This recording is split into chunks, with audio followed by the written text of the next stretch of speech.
Assalamualaikum warahmatullahi wabarakatuh. Perkenalkan, nama saya Kurnia Ulfa Sofiati. Saya dari Institut Ilmu Kesehatan dan Teknologi Muhammadiyah Palembang.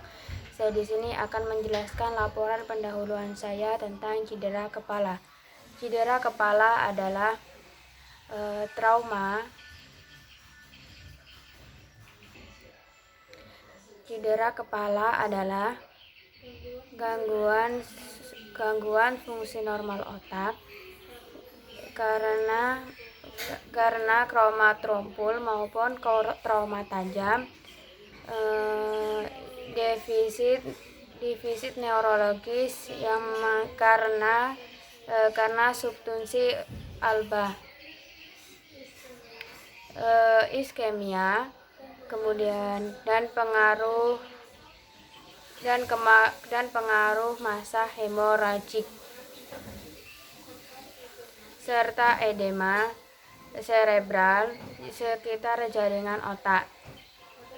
Pada kecelakaan lalu lintas, segera dilakukan cedera kepala terjadi pada kepala yang sedang bergerak, mendadak berhenti atau terpantul kembali. Akan yang terjadi pada kepala tergantung pada kekuatan benturan, tempat benturan, dan faktor-faktor kepala itu sendiri.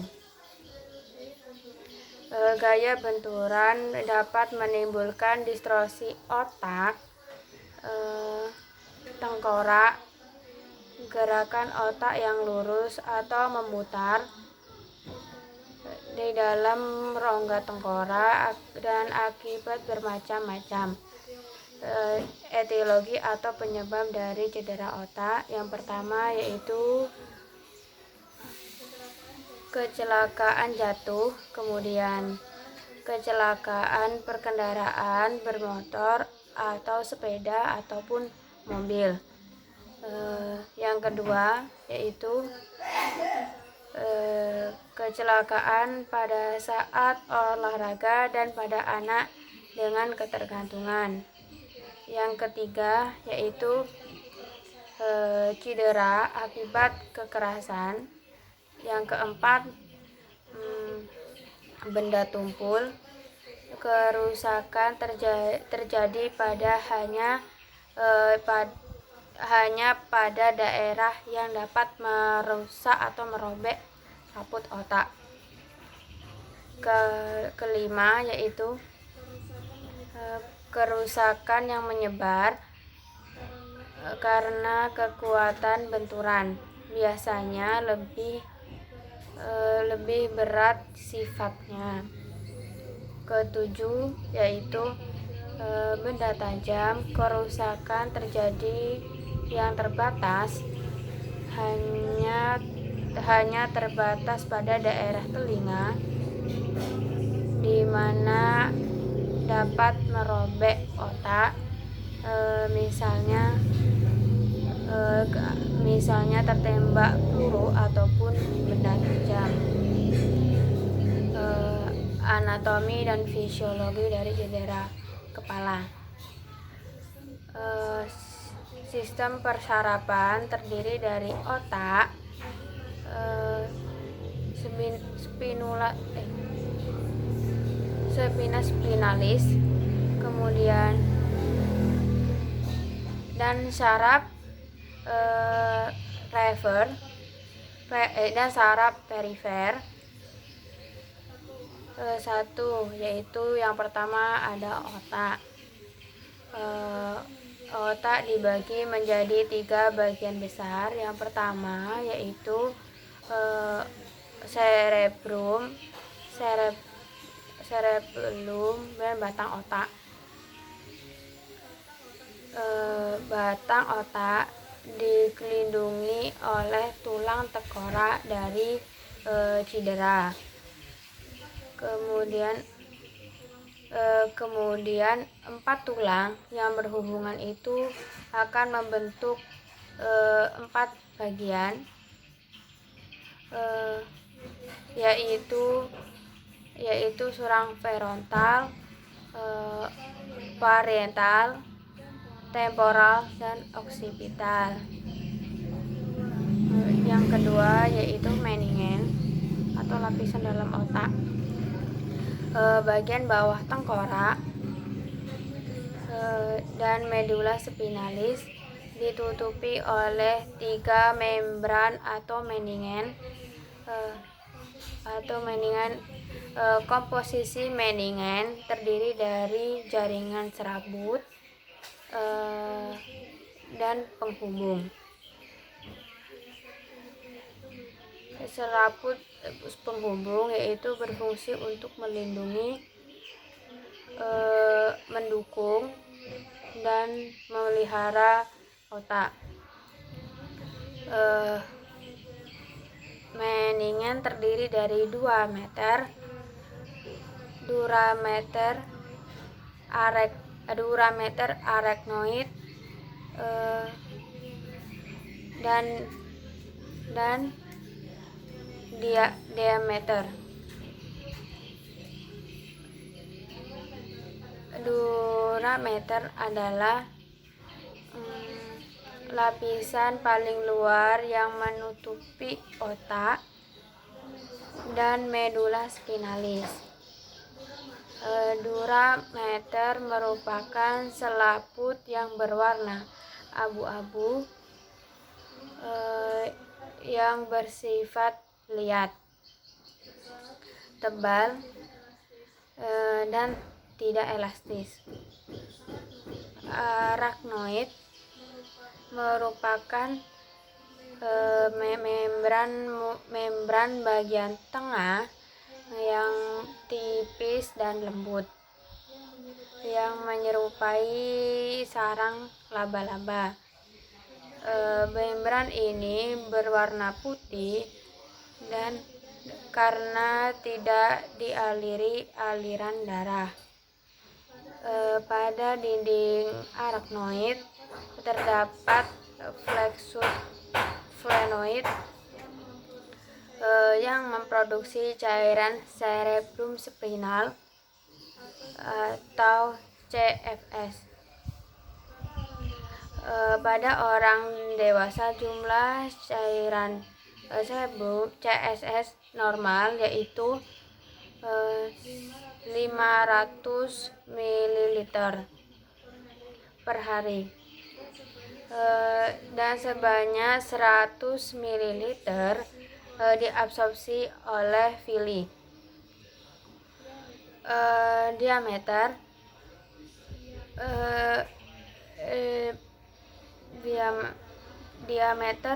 adalah membran yang paling dalam berupa dinding tipis dan transparan yang menutupi otak dan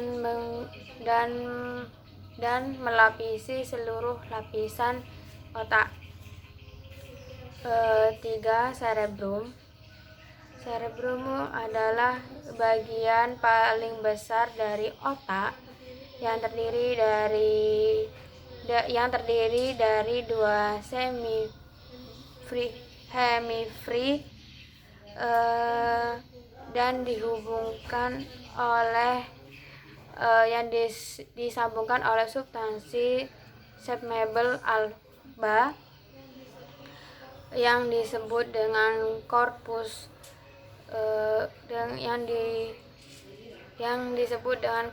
kolosal, dan 4 lobus yaitu lobus frontal, lobus parietal, temporal, dan oksipital. Kemudian yang 4 yaitu dencephalon yang merupakan bagian dalam dari cerebrum yang menghubungi otak tengah dan dari hemisfer cerebrum dan tersusun oleh talamus hipotalamus, epitalamus, dan subtalamus. Yang selanjutnya yaitu kemudian talamus. Talamus adalah merupakan suatu kompleks inti yang berbentuk bulat telur dan merupakan 4/5 dari 40 densefalon. Dan talamus disebut dengan gerbang kesadaran,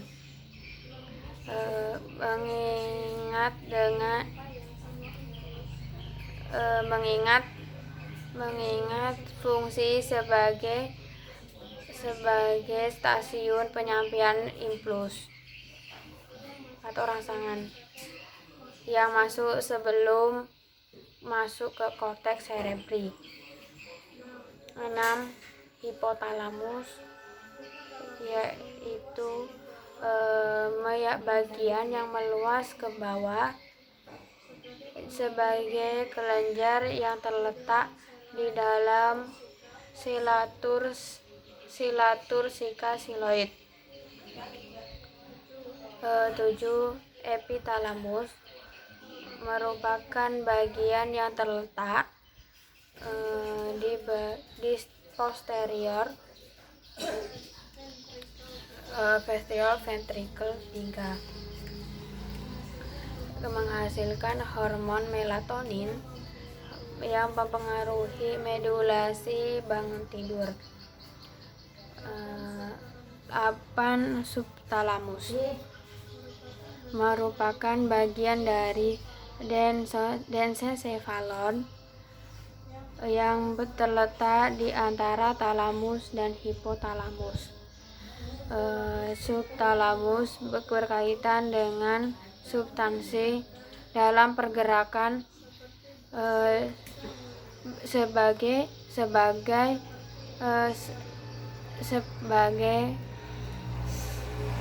seperti basal ganglia dan substansi nigra. 9. Batang otak. Batang otak terletak pada fossa anterior. Batang otak terdiri atas mesenfalon, pons, dan medula oblongata. 10. Cerebrum atau otak kecil. Cerebrum dan batang otak menepati fossa cranialis posterior yang mempunyai otak tentorium sebagai pemisah cerebrum dan cerebellum.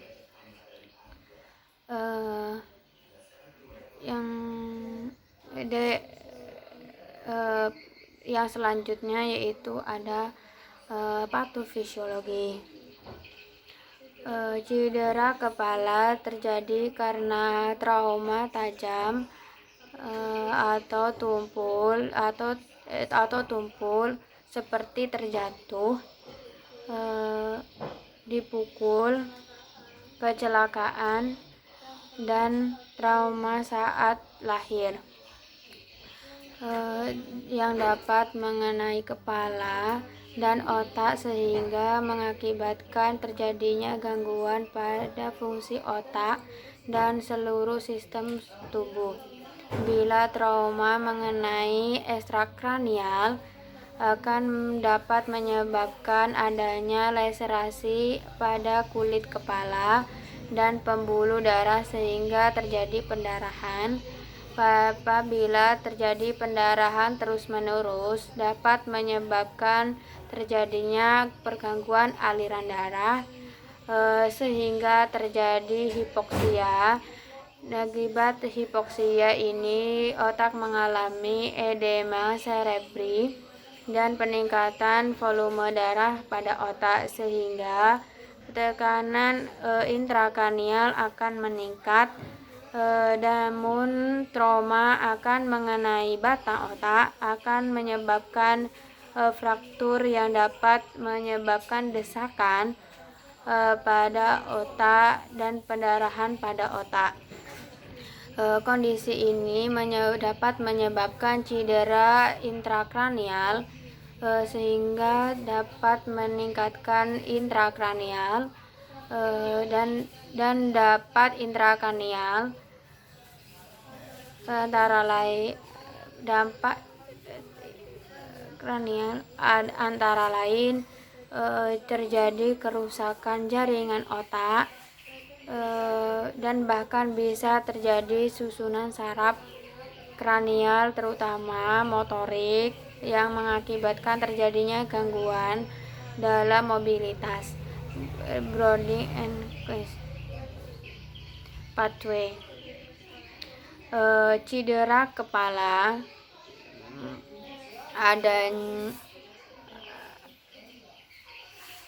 terjadi trauma,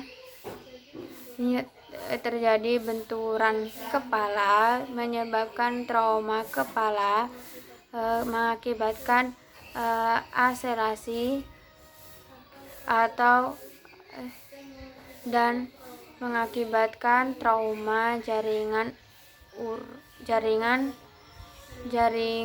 lunak, mengakibatkan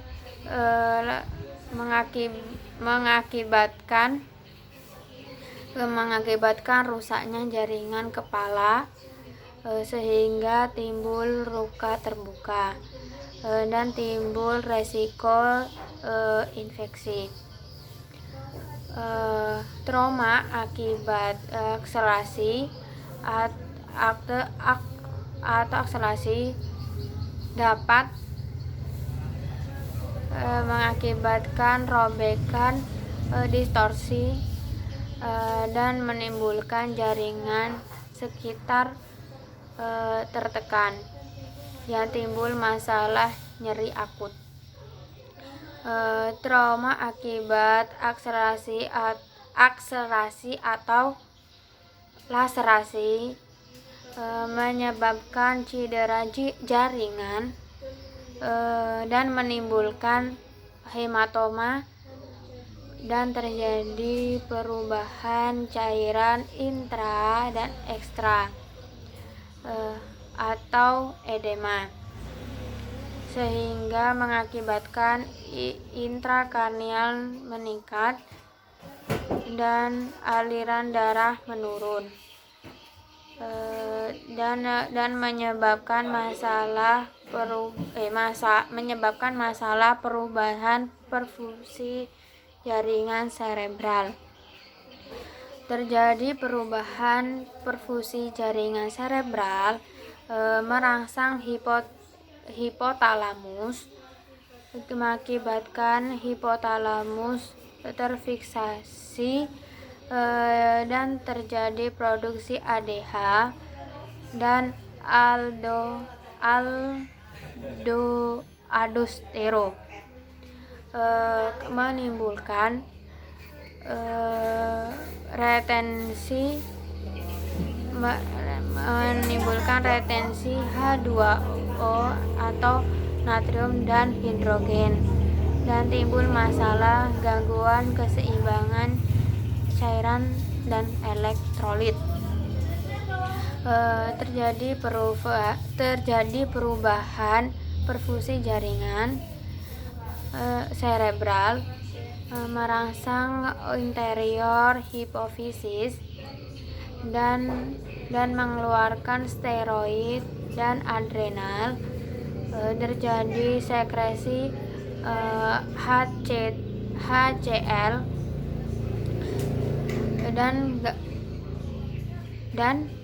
dan gaster meningkat. Timbul masalah perubahan nutrisi kurang dari kebutuhan tubuh. Terjadi perubahan perfusi jaringan serebral, mengakibatkan kerusakan hemisfer motorik sehingga terjadi penurunan sehingga terjadi penurunan kekuatan dan kelenturan dan ketahanan otot. Timbul masalah mobilitas fisik. Terjadi perubahan fungsi cerebral, menyebabkan hipoksia jaringan, dan terjadi penurunan kesadaran, mengakibatkan kekacauan pola bahasa, dan timbul masalah gangguan komunikasi verbal. Dari penurunan kesadaran menimbulkan masalah gangguan persepsi sensori. Terjadi hipoksia jaringan, mengakibatkan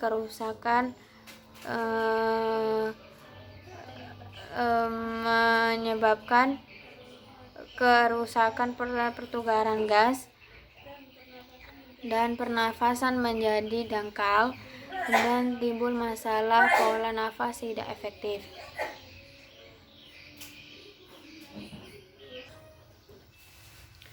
Manifestasi klinik. 1. Skull fracture. Gejala yang didapatkan CFS atau cairan lain yang keluar dari telinga dan hidung, darah di belakang membran timpani, memar di daerah mastoid, dan perubahan penglihatan, dan hilang pendengaran, dan hilang indera penciuman, dan pupil dilatasi, dan berkurangnya pergerakan mata dan vertigo. Kedua yaitu concussion. Tanda yang didapat adalah menurunnya tingkat kesadaran kurang dari 5 menit, amnesia retrofit, pusing, sakit kepala, mual, serta muntah. Tanda yang didapat diantara lain pernafasan mungkin normal, hilang keseimbangan secara perlahan ataupun cepat. Pupil biasanya mengecil, neck wall equal, dan reaktif sehingga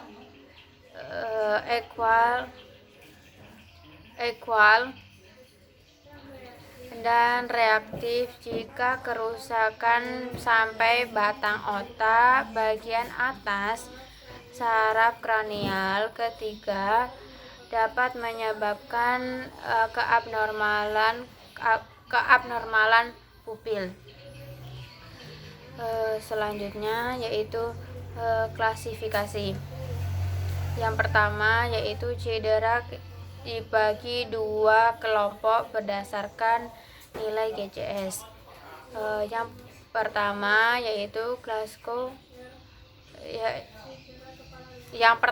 yaitu cedera kepala ringan,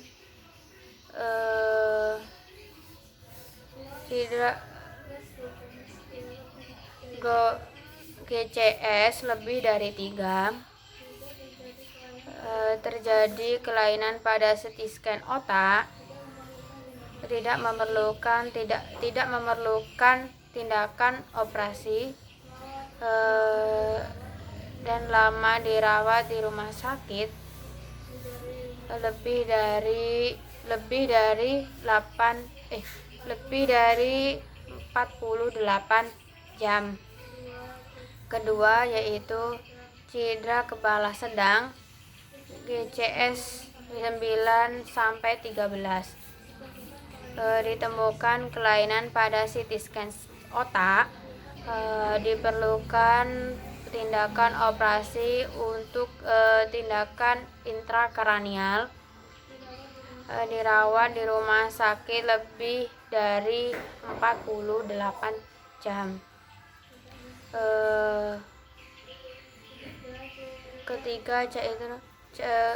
Yang ketiga yaitu cedera kepala berat. Bila dalam waktu 48 jam setelah trauma nilai GCS kurang dari 9, maka 2.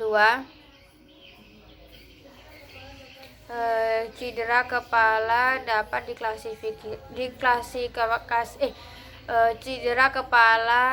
diklasifikasikan berdasarkan patologi, yaitu sebagai berikut. Yang pertama yaitu cedera kulit kepala. Luka pada kulit kepala merupakan tempat masuknya kuman yang dapat menyebabkan infeksi intrakranial. Trauma menyebabkan abrasi dan kontusio atau kopuisi. Yang kedua yaitu fraktur tengkorak, adalah rusaknya kontinuitas tulang tengkorak yang disebabkan oleh trauma. Hal ini terjadi dengan atau dengan kerusakan otak, tanpa kerusakan otak. 3 yaitu cedera otak. Pertimbangan paling penting pada cedera kepala ataupun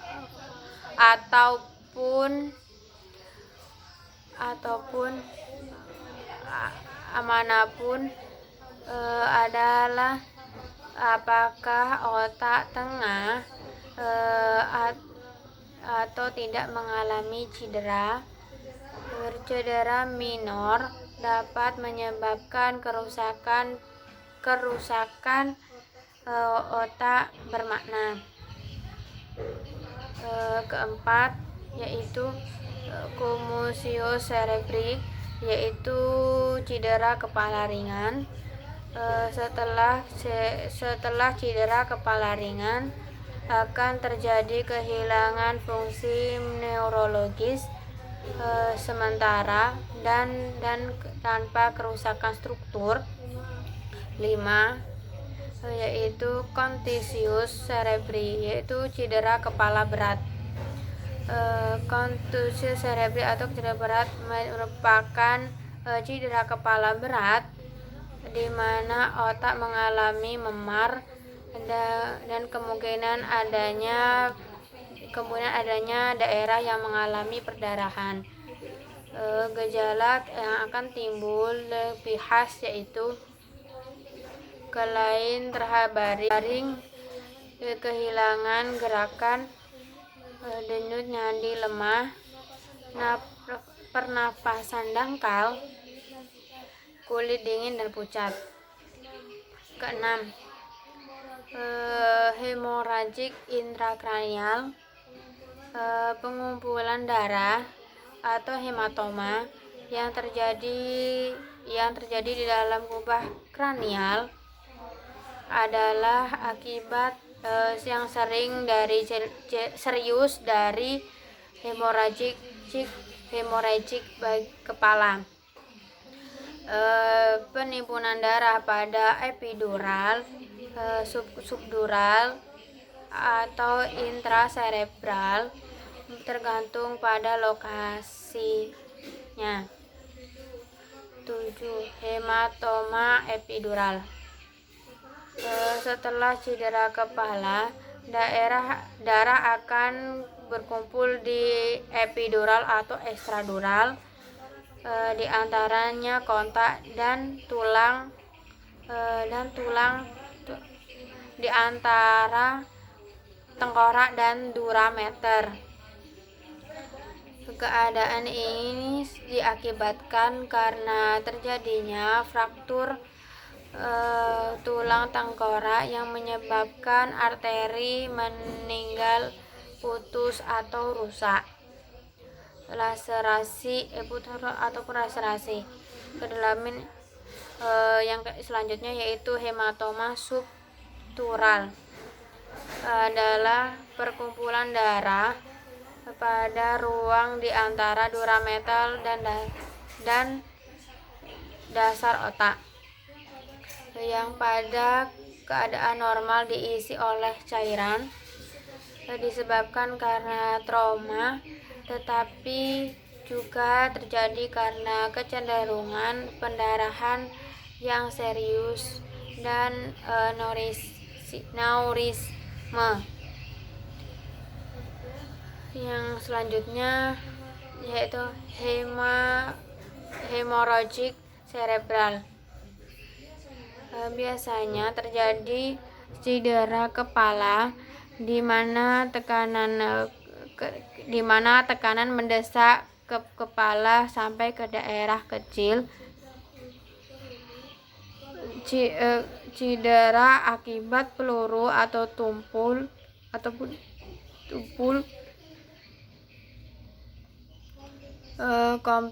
Yang selanjutnya ada komplikasi cedera kepala. Yang pertama yaitu ada edema cerebral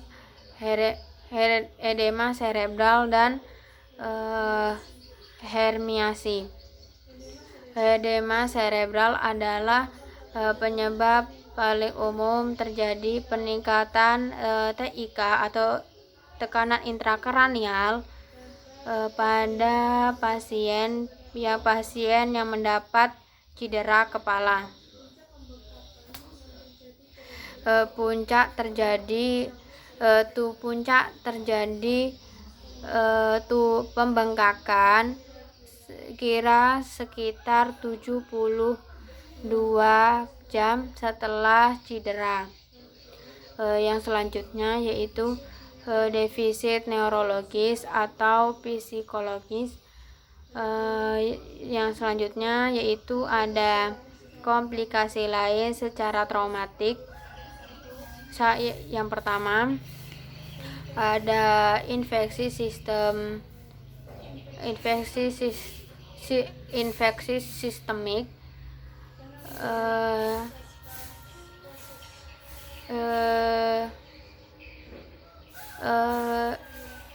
Yang kedua yaitu anemia, infeksi neurologi. Ketiga, klasifikasi heterotropik atau nyeri pada sendi-sendi. Yang selanjutnya yaitu komplikasi lain, peningkatan TIK, hemorrhagic pada kegagalan nafas, dan seksi ekstrakranial. Yang selanjutnya yaitu ada pemeriksaan penunjang atau pemeriksaan pendukung. Yang pertama yaitu MRI dan CT scan untuk mengidentifikasi adanya hematoma pada epidural. Yang kedua yaitu angiografi cerebral untuk menunjukkan kelainan sirkulasi cerebral. Yang ketiga yaitu ada EEG untuk perlihatan keberadaan atau perkembangan pada patologis. Yang keempat yaitu ada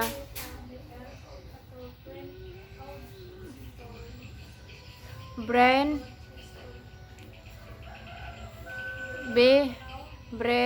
auditory cervical response, yaitu untuk menentukan fungsi korteks dan batang otak. Yang kelima yaitu ada PET positron emetran emission tomografi menunjukkan adanya perubahan aktivitas metabolisme pada otak. Yang keenam yaitu fungsi lubal. Cairan di cerebrospinal dapat menyebabkan kemungkinan terjadi perdarahan pada subnanoid. Yang ketujuh yaitu EDA atau gas darah arteri. Anda mengetahui adanya ventilasi pada oksigenasi yang akan meningkatkan peningkatan intrakranial. Yang delapan, kimia atau elektrolit darah untuk mengetahui ketidakseimbangan yang berperan dalam peningkatan tekanan intrakranial. 9 yaitu pemeriksaan psikologi untuk mendeteksi obat yang mungkin bertanggung jawab terhadap penurunan kesadaran. Ke-10 atau yang selanjutnya yaitu kadar antikonvulsan darah untuk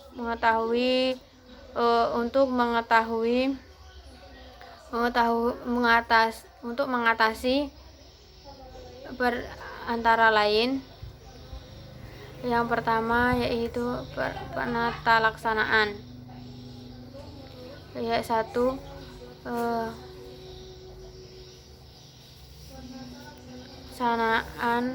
penata laksanaan pada klien cedera kepala yaitu yang pertama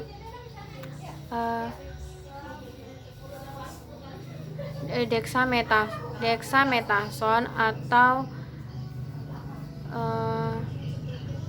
sebagai pengobatan anti edema cerebral, dosis sesuai dengan berat edema atau trauma. Yang kedua yaitu terapi hiperventilasi, yaitu trauma kepala berat untuk mengurangi kasodilatasi. Selanjutnya yaitu ada pemberian analgetik, pengobatan anti edema dengan larutan hipertonis yaitu manitol 20%, glukosa 20%, atau gliserol. Yang selanjutnya yaitu antipiretik yang mengandung darah ke otak, penisilin, atau untuk infeksi anaerob diberikan metronidazole. Yang selanjutnya yaitu makanan atau cairan infus dextrose 5%, aminosin Avinovel 8 jam setelah terjadinya kecelakaan. 2-3 hari kemudian diberikan makanan lunak. Terakhir yaitu dilakukan tindakan pembedahan.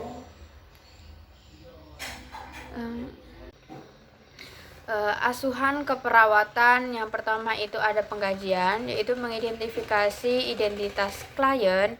Yang kedua yaitu riwayat kesehatan, meliputi yaitu kejadian, kemudian penyebab trauma, posisi saat status status kesadaran saat kejadian, pertolongan yang diberikan segera setelah kejadian, kemudian untuk umum, yang pertama yaitu ada RW atau jalan nafas, yaitu yang pertama yaitu menentukan kepatenan jalan napas. Yang kedua, atur posisi klien, posisi kepala atau posisi badan klien, kemudian dan tidak miring ke satu sisi, untuk tidak miring ke satu sisi, untuk mencegah penekanan pada atau bendungan pada vena jugularis. Yang ketiga yaitu cek adanya penumpukan cairan pada yang kedua, atur posisi kepala atau flat dan tidak miring ke satu sisi untuk mencegah terjadi penekanan atau bendungan pada vena jugularis. Yang ketiga, cek adanya pengeluaran cairan dari hidung ataupun telinga ataupun mulut. Breathing. Yang pertama yaitu kaji pola nafas dan frekuensi dan irama nafas dan kedalaman. Yang kedua yaitu monitoring ventilasi, pemeriksaan analisa darah dan saturasi oksigen.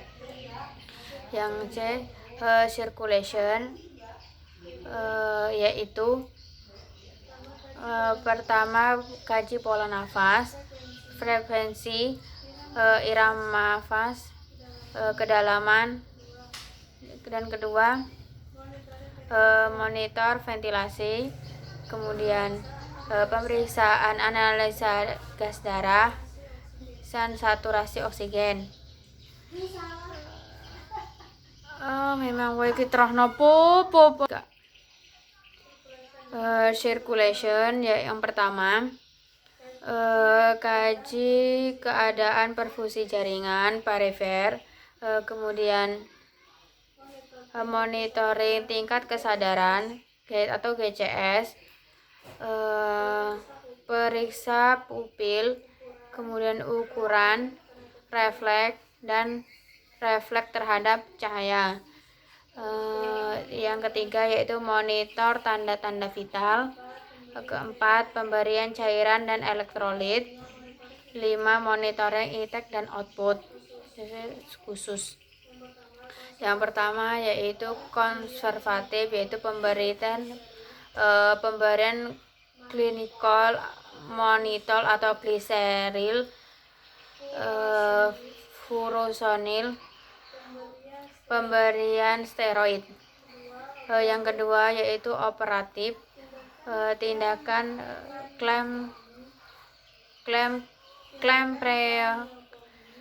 tindakan kraniotomi, pemasangan drain, dan subtim prosedur. Yang ketiga yaitu monitoring tekanan intrakranial yang ditandai dengan sakit kepala hebat, motir dan mutah dan mual, proyektil dan papil edema. Keempat yaitu pemberian makan atau diet nutrisi. Yang kelima yaitu rehabilitasi fisioterapi, kemudian prioritas untuk keperawatan. Yang pertama yaitu memaksimalkan perfusi atau cerebral, fungsi cerebral.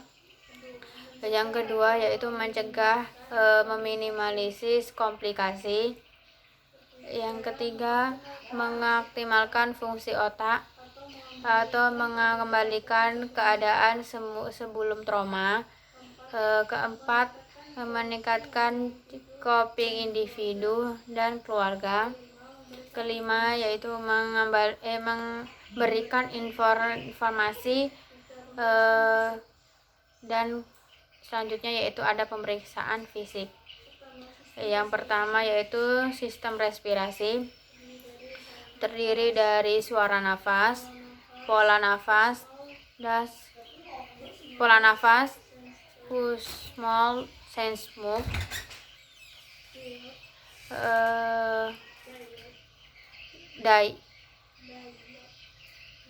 dan biot,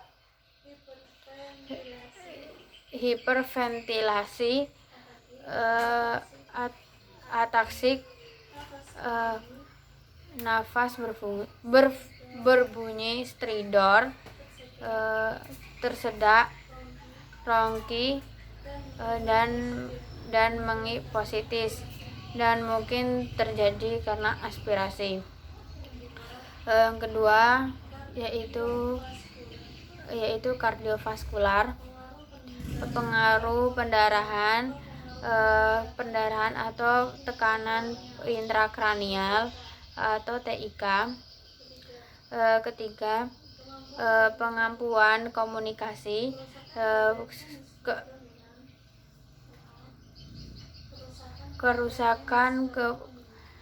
kerusakan pada hernios dan minan, disfagia atau asafia akibat kerusakan saraf hipolusus pada saraf facialis. Keempat, psikososial. Data ini penting untuk mengetahui dukungan yang didapat dari keluarga. Yang 5, aktivitas atau istirahat, lemah, kaku, dan kehilangan keseimbangan, perubahan kesadaran, latragi, hemipares,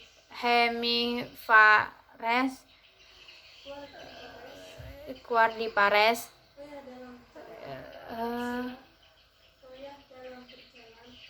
goyah atau dalam badan atau ataksia, cedera pada tulang atau kehilangan tonus pada otot. Keenam, circulation, tekanan darah normal atau berubah, perubahan frekuensi jantung, nadi, takikardi,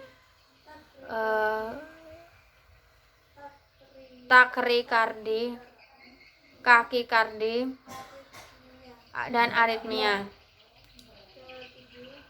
Ketujuh, yaitu integritas ego atau kulit, perubahan tingkah laku atau kepribadian, mudah tersinggung, delirium, agitasi, cemas, dan impulsif depresi. 8, eliminasi, buang air besar atau air kecil,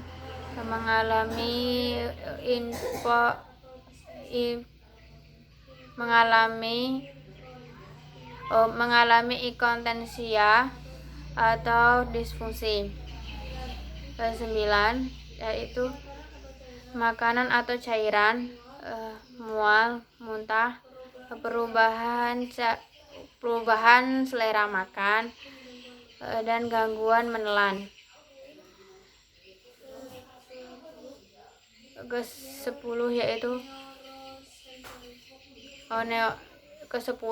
neurosensori, kehilangan kesadaran sementara, vertigo, tinnitus, kehilangan pendengaran, perubahan penglihatan, diplopia, gangguan pengecapan ataupun pembauan, perubahan kesadaran, dan koma. Perubahan status mental atau orientasi, kewaspadaan, atensi dan konsentrasi, perubahan pupil, kehilangan penginderaan, pengecapan, dan pembawaan serta pendengaran. Postur, dekortisasi, vibrasi, kejang, sensitif terhadap sentuhan atau gerakan. 11. Nyeri atau kenyamanan, sakit kepala dengan intensitas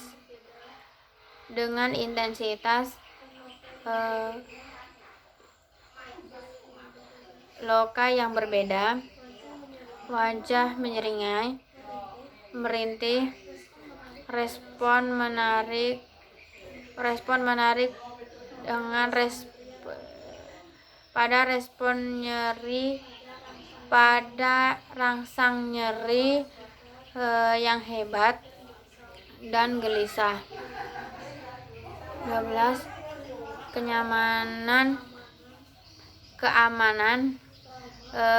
trauma atau injuri, kecelakaan, fraktur, dislokasi, gangguan penglihatan,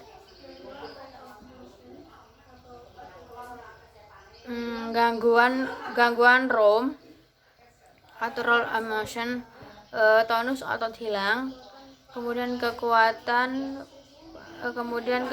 paralisis, demam, perubahan regulasi temperatur tubuh.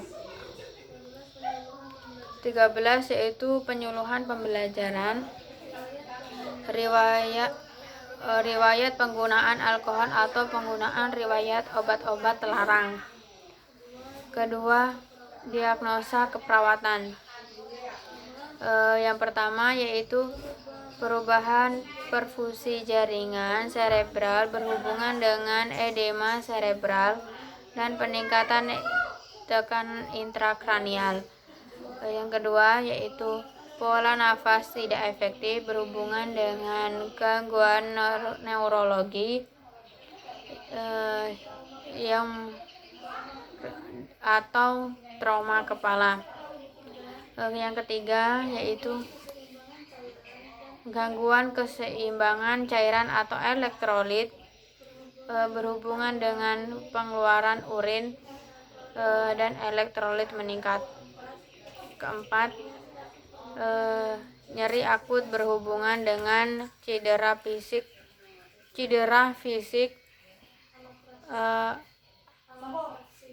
alat traksi. Yang selanjutnya yaitu intervensi keperawatan, diagnosa keperawatan, pola nafas tidak efektif berhubungan dengan neurologi trauma kepala, tujuan atau NOP, label status pernapasan dengan indikator frekuensi pernapasan, kemudian irama pernapasan, kedalaman inspirasi dan suara okultasi nafas, kepatenan jalan nafas. Intervensi atonik yang label monitor pernapasan. Yang pertama yaitu monitor kecepatan irama, kedalaman, kesulitan bernafas. Kedua, catat pergerakan nafas, catat ketidaksimetrian penggunaan otot-otot bantu nafas, otot-otot nafas atau otot-otot klavikulasi dan interkosta. Yang ketiga yaitu monitor suara nafas tambahan. Keempat, monitor pola nafas. Yang kelima, monitor saturasi oksigen. Keenam, monitor sekresi pernapasan klien. Ketujuh yaitu monitor fototoraks. Dan kemudian selanjutnya yaitu pemberian fototerapi jika diperlukan. Yang kedua yaitu diagnosa keperawatan dengan resiko ketidakefektifan perfusi jaringan otak berhubungan dengan edema cerebral dan peningkatan tekanan intrakranial.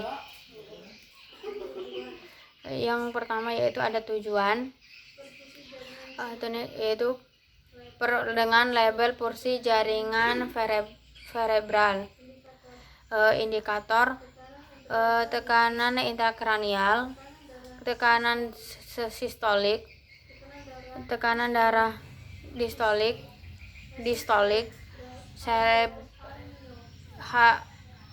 hasil cerebral angiogram, kemudian sakit kepala, penurunan tingkat kesadaran, intervensi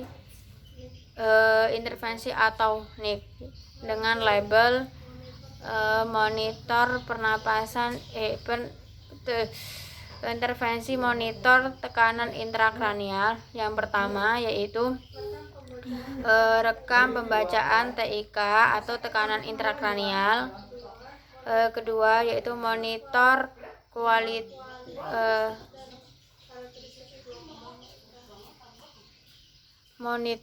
karakteristik gelombang dan kualitas gelombang TIK. Ketiga yaitu monitor tekanan darah ke otak. Yang selanjutnya 4, monitor status neurologis. Kelima, monitor jumlah nilai dan karakteristik pengeluaran cairan cerebrospinal. Yang ketiga, diagnosis keperawatan, resiko ketidakseimbangan volume cairan berhubungan dengan trauma. Dengan tujuan dengan label keseimbangan cairan. Dengan indikator yang pertama yaitu tekanan darah, denyut perifer, keseimbangan intake dan output dalam 24 jam, kemudian turgor kulit, kelembapan membran mukosa, dan hematokrit. Intervensi atau NIC yang pertama yaitu ada label manajemen elektrolit berhubungan dengan manajemen elektrolit atau cairan. 1. Pantau kadar elektrolit yang abnormal, kemudian monitor perubahan status klien atau status paru atau jantung klien yang menunjukkan kelebihan cairan, zat atau dehidrasi. Ketiga yaitu pantau adanya tanda gejala hidrasi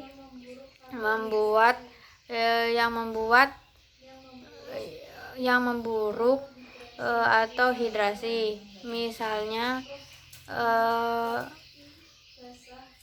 yaitu rongki basah, kehilangan paru dan paru terdengar, poliuria atau oliguria, perubahan perilaku kejang, saliva berbusa atau kental, kemudian terjadinya edema, nafas dakal dan cepat. Keempat